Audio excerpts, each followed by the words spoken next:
This video will focus on getting a close approach consent, Powerline hazards and risks, and the safety controls you must take. Often when a network will de-energise lines in order for you to build a scaffold, they will issue a close approach consent. But that close approach consent will have conditions around it. What they'll do is they'll reduce the distance that you can work to from the 4 metres where it stands normally down to whatever that network is prepared to allow for that voltage. Applying for a consent for a close approach, it needs to give the network time. If you need these lines turned off, sometimes that can take up to 21 days to organise because these lines feed thousands of people. So the management need to be onto this. From the planning stage, you should be concerning yourself with power lines. You should make sure you have all of your necessary paperwork and documentation so you can work safely around the power lines. Close approach consents come from the local electricity network company or power line owner. In some cases, the owner of the line could be the property owner. In this instance, it's recommended that the property owner seeks advice from a licensed electrician before giving consent.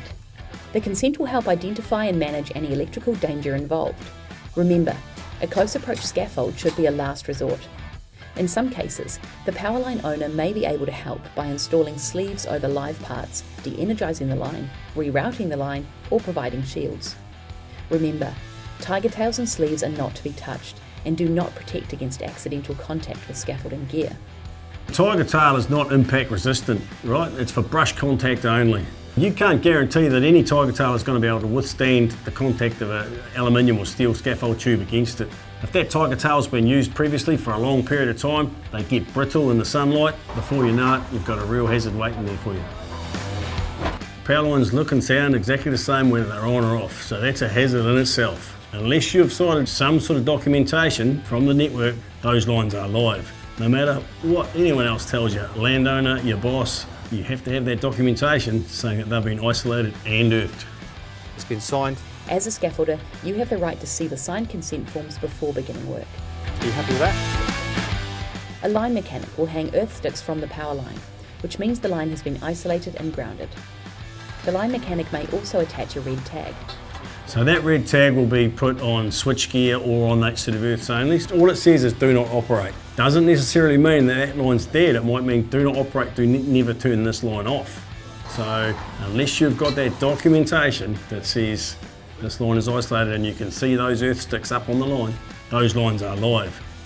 You should be using these safety measures. Do not park a truck under power lines.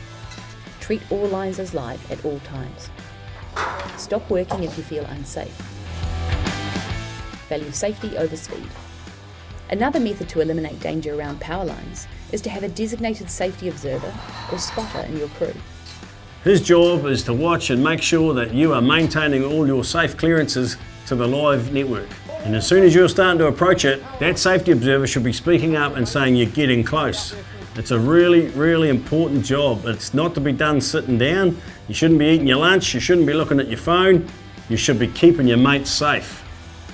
A crew needs to give some thought to rotating who the spotter is, everybody taking turns. Maybe it should be the boss starts with the spotting, sets the tone for speaking up, and then rotate in and out. I wouldn't do it for more than 20 or 30 minutes at a time, and then he needs a change.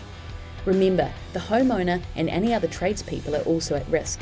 When you leave that site, that hazard's still there. And now it's a trap waiting for the next tradesman to come along. Thank you, Jake.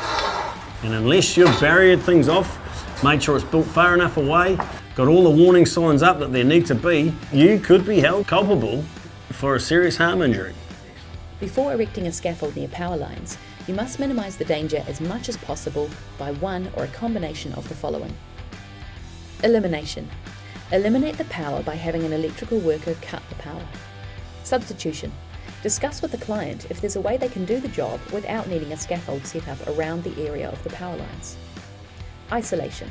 Prevent exposure to the power line by following MADs, keeping a safe distance, installing barriers and using tiger tails. Engineering controls. Use sleeves. Administrative controls. Attach safety tags to scaffolding, get a close approach consent and use a spotter.